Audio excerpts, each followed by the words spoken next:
नमस्ते विद्यार्थी मित्रों, ई लर्निंग एजुकेशन में आप सबका स्वागत है। परिसर अध्ययन भाग 2 दूसरा पाठ इतिहास और कालखंड की संकल्पना, इस पाठ का अध्ययन हम करने वाले हैं।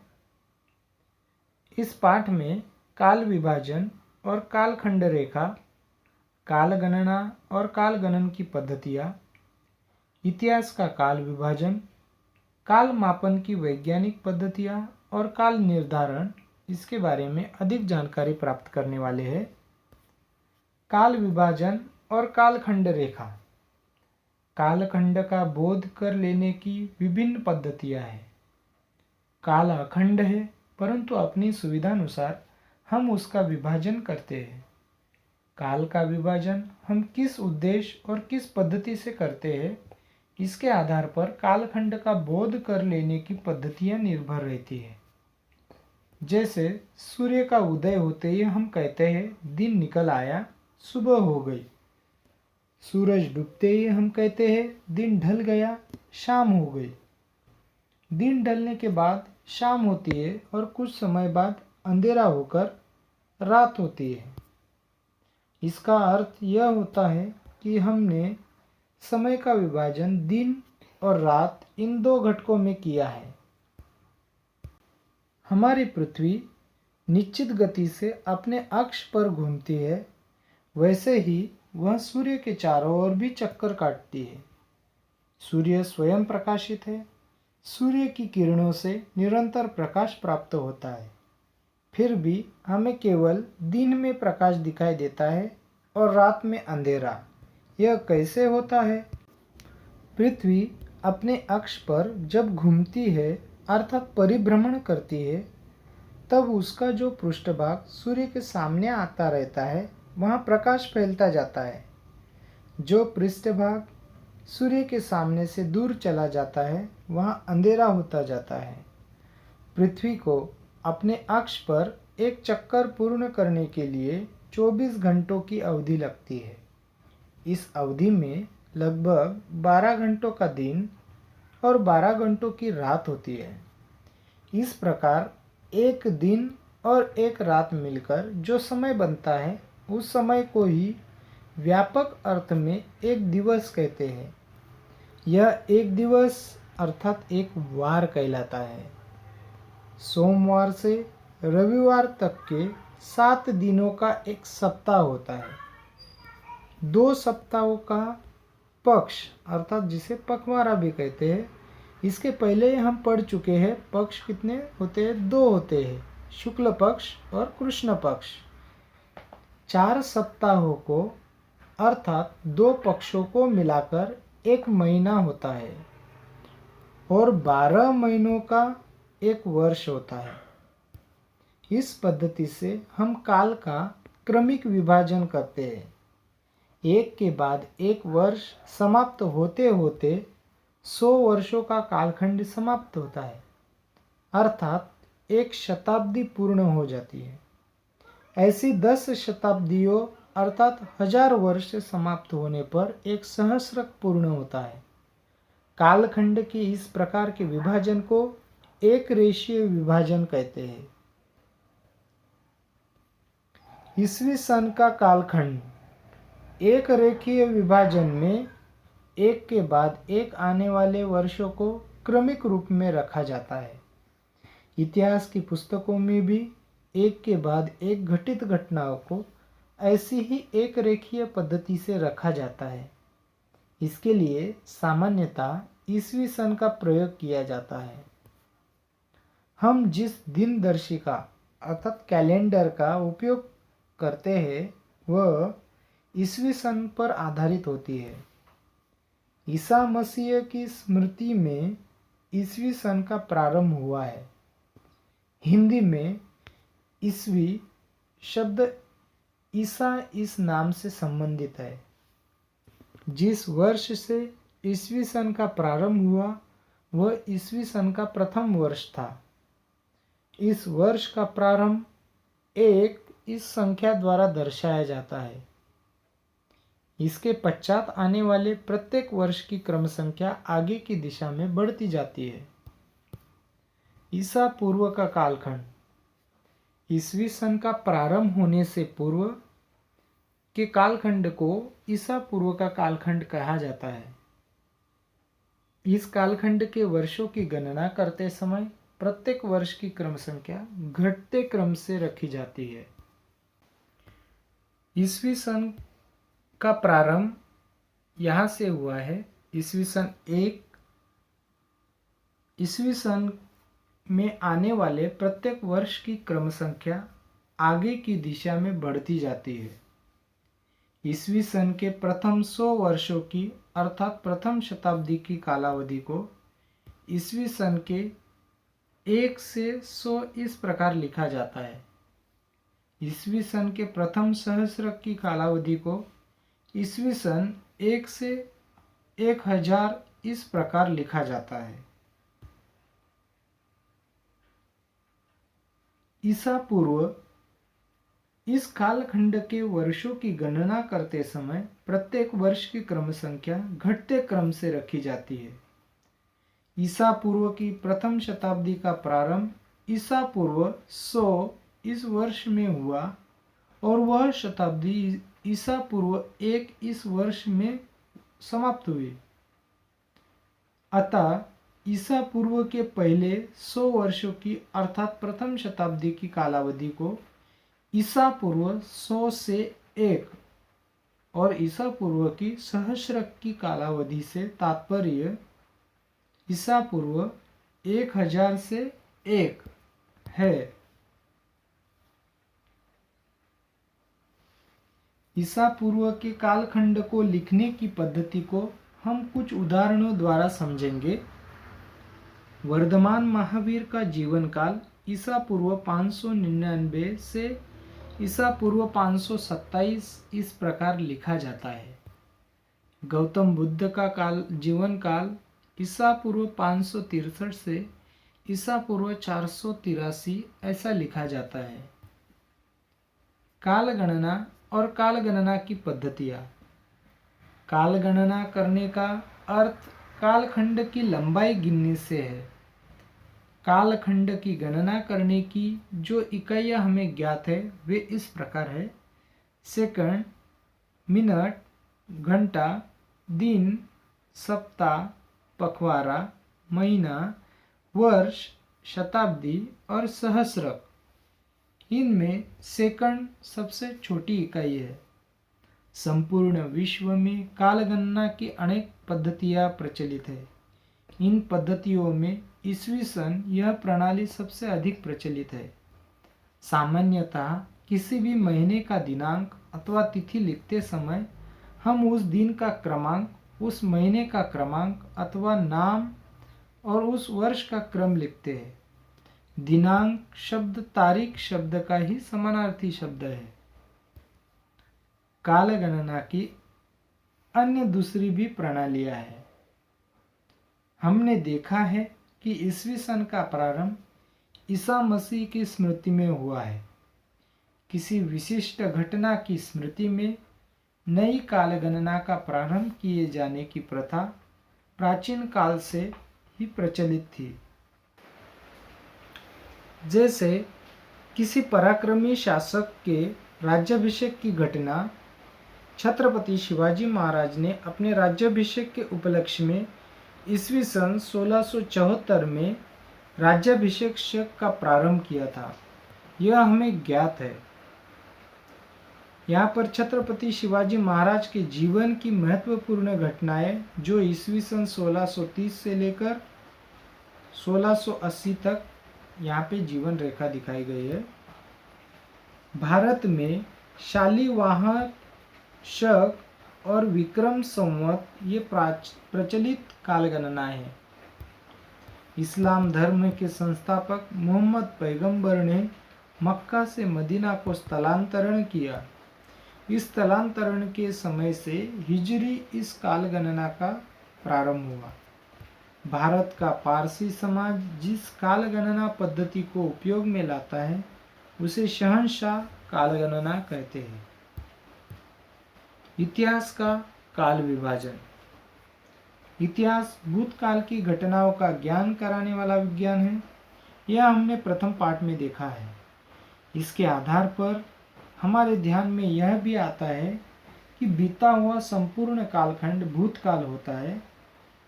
भूतकाल ही इतिहास का कालखंड है। व्यापक दृष्टि से देखें तो इतिहास के कालखंड को हमारे सौर मंडल की उत्पत्ति के कालखंड के पहले भी देखा जा सकता है। यह हमें ध्यान में रखना चाहिए। लगभग 4.5 अरब वर्ष पूर्व हमारे सौर मंडल की उत्पत्ति हुई। पृथ्वी इसी सौर मंडल का एक ग्रह है। इसका अर्थ यह होता है कि पृथ्वी की उत्पत्ति भी लगभग 4.5 अरब वर्ष पूर्व हुई। पृथ्वी की उत्पत्ति से लेकर अब तक के इन 4.5 अरब वर्षों के इस विशाल कालखंड को एकदम समझ लेना आवश्यक है। इसके लिए इतिहास के कालखंड का विभाजन किया जाता है। यह विभाजन प्रमुखतः 2 चरणों में माना गया है। पहला चरण है प्रागैतिहासिक कालखंड और दूसरा चरण है ऐतिहासिक कालखंड। प्रागैतिहासिक कालखंड जिस कालखंड का इतिहास लिखने के लिए लिखित प्रमाण पाए नहीं जाते, उस कालखंड को प्रागैतिहासिक कालखंड कहते हैं। प्राग का अर्थ है पूर्व का। हमें याद रहे, प्रागैतिहासिक कालखंड में लिखित प्रमाण नहीं पाए जाते। दूसरा चरण है ऐतिहासिक कालखंड। जिस कालखंड का इतिहास लिखने के लिए लिखित प्रमाण पाए जाते हैं, उस कालखंड को ऐतिहासिक कालखंड कहते हैं। काल मापन की वैज्ञानिक पद्धतियां और काल निर्धारण। आज कौन सा दिन है अथवा कौन सी तिथि या तारीख है, यह जब हम निश्चित करते हैं तब हम काल गणना करते हैं। काल गणना की अनेक पद्धतियां हैं, यह हमने देखा। इन पद्धतियों में काल गणना अगले अथवा पिछले क्रम में की जाती है। जैसे यह महीना अगस्त का है, ऐसा कहने पर पिछला महीना जुलाई का था और अगला महीना सितंबर का होगा, यही समझा जाएगा। आज का दिनांक मान लो 29 है, तो कल का दिनांक 28 था और आने वाले कल का दिनांक 30 होगा, यह हम कह सकते हैं। अर्थात काल गणना की पद्धतियों में हम कालखंड की लंबाई मापते हैं।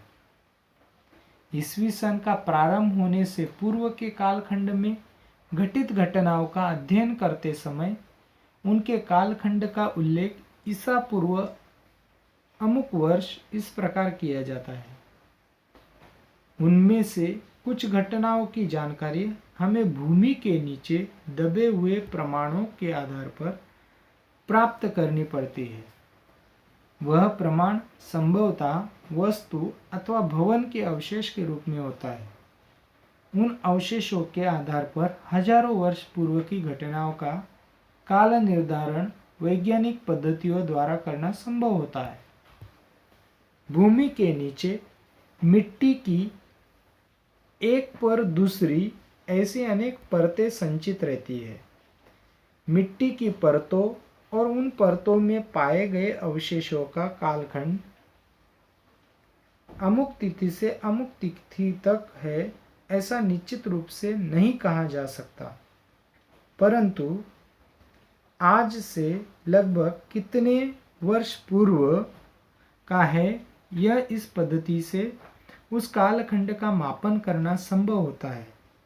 फलस्वरूप ऐसी पद्धतियों को काल मापन की पद्धति कहते हैं। इस प्रकार काल मापन करने हेतु कर्ब 14 विश्लेषण, काष्ठवलयों का विश्लेषण जैसी विभिन्न वैज्ञानिक पद्धतियों का उपयोग किया जाता है। काल मापन के आधार पर अवशेष और मिट्टी की जिन परतों में वे अवशेष पाए गए हैं, वे परतें कितने वर्ष पूर्व की है, यह समझ में आने पर मोटे तौर पर उनका कालखंड निश्चित किया जा सकता है। जैसे मिट्टी का कोई बर्तन 5000 वर्ष पुराना है, ऐसा निष्कर्ष यदि काल मापन के आधार पर निकाला गया तो यह कहा जा सकता है कि उस बर्तन का कालखंड ईसा पूर्व लगभग 3000 वर्ष का है और इसी आधार पर उस बर्तन की संस्कृति का कालखंड ईसा पूर्व लगभग 3000 वर्ष का है, ऐसा कहा जा सकता है। हमने क्या सीखा? काल विभाजन और कालखंड रेखा, ईसवी सन का कालखंड, ईसा पूर्व का कालखंड, काल गणना और काल गणना की पद्धतियाँ, इतिहास का काल विभाजन जिसमें 2 चरण हमने पढ़े, प्रागैतिहासिक कालखंड और ऐतिहासिक कालखंड, काल मापन की वैज्ञानिक पद्धतियाँ और काल निर्धारण, इसके बारे में हमें आज जानकारी प्राप्त की। अब हम इस पाठ पर आधारित पेज नंबर 9 पर जो स्वाध्याय दिया गया है उसके प्रश्न उत्तर कैसे लिखना है वो समझ लेते हैं। प्रश्न क्रमांक 1, रिक्त स्थान में उचित शब्द लिखो। हमें यहाँ पे 2 रिक्त स्थान दिए गए हैं, उन रिक्त स्थानों में उचित शब्द हमें पाठ में ढूंढकर वहाँ लिखना है। और हम जिस दिनदर्शिका को उपयोग में लाते हैं वह ईसवी सन पर आधारित होती है। यहाँ पे क्या आएगा? पहले रिक्त स्थान में ईसवी सन। ईसवी सन का प्रारंभ होने से पूर्व के कालखंड को क्या आएगा? इस रिक्त स्थान में ईसा पूर्व का कालखंड कहते हैं। दूसरे रिक्त स्थान में क्या आएगा? ईसा पूर्व का कालखंड। प्रश्न क्रमांक 2, एक वाक्य में उत्तर लिखो। यहाँ पे 2 सवाल दिए गए हैं, उनका एक वाक्य में उत्तर लिखना है। प्रश्न क्रमांक काल मापन के लिए किन वैज्ञानिक पद्धतियों का उपयोग किया जाता है? तो हमने इस पाठ में पढ़ा है कि काल मापन करने हेतु कर्ब 14 विश्लेषण, काष्ठ वलयों का विश्लेषण जैसी विभिन्न वैज्ञानिक पद्धतियों का उपयोग किया जाता है।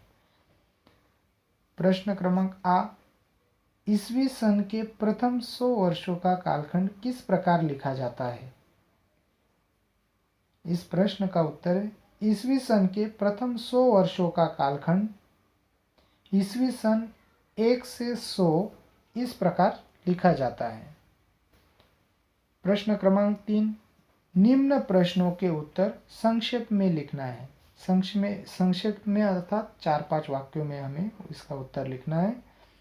प्रश्न क्रमांक कालखंड का एक रेखीय विभाजन किसे कहते हैं? इस प्रश्न का उत्तर हमें इसी पाठ में ढूंढकर लिखना होगा। इस प्रश्न का उत्तर है एक के बाद एक वर्ष समाप्त होते होते 100 वर्षों का कालखंड समाप्त होता है, अर्थात एक शताब्दी पूर्ण हो जाती है। ऐसी 10 शताब्दियाँ अर्थात 1000 वर्ष समाप्त होने पर एक सहस्रक पूर्ण होता है। कालखंड के इस प्रकार के विभाजन को एक रेखीय विभाजन कहते हैं। प्रश्न काल गणना की कौन कौन सी इकाइयाँ हैं? हमने इस पाठ में पढ़ा है कि काल गणना की इकाइयाँ हमें ज्ञात है, वो कौन कौन सी है? तो सेकंड, मिनट, घंटा, दिन, सप्ताह, पखवाड़ा, महीना, वर्ष, शताब्दी और सहस्रक, ये कालखंड के काल गणना की इकाइयाँ हैं। प्रश्न क्रमांक 4, निम्न सारणी पूर्ण करो। यहाँ पे एक सारणी दी गई है, उस सारणी को हमें पूर्ण करना है। हेडिंग क्या दिया गया है? इतिहास का काल विभाजन। हमने पढ़ा है इतिहास का काल विभाजन कितने चरणों में हुआ है? 2 चरणों में हुआ है। यहाँ पे जो बॉक्स दिए गए, 2 बॉक्स दिए गए, इन दोनों बॉक्स में हमें उन 2 चरणों का नाम लिखना है, लेकिन कैसे? तो उस बॉक्स के नीचे क्या लिखा हुआ है?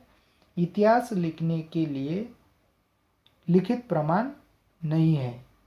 तो हमने पढ़ा है कौन से चरण में लिखित प्रमाण पाए नहीं जाते, तो वो है प्रागैतिहासिक कालखंड। तो हमें प्रागैतिहासिक कालखंड ये पहले बॉक्स में लिखना होगा। दूसरे बॉक्स में इतिहास लिखने के लिए लिखित प्रमाण है, तो लिखित प्रमाण कौन से कालखंड में है? ऐतिहासिक कालखंड में। हम यहाँ ऐतिहासिक कालखंड ये लिखेंगे। अब पेज नंबर 10 पर एक उपक्रम दिया गया है। दिए गए मासिक नियोजन के अनुसार अपना मासिक नियोजन बनाओ। यहाँ पे फरवरी माह का मासिक नियोजन करके दिखाया है।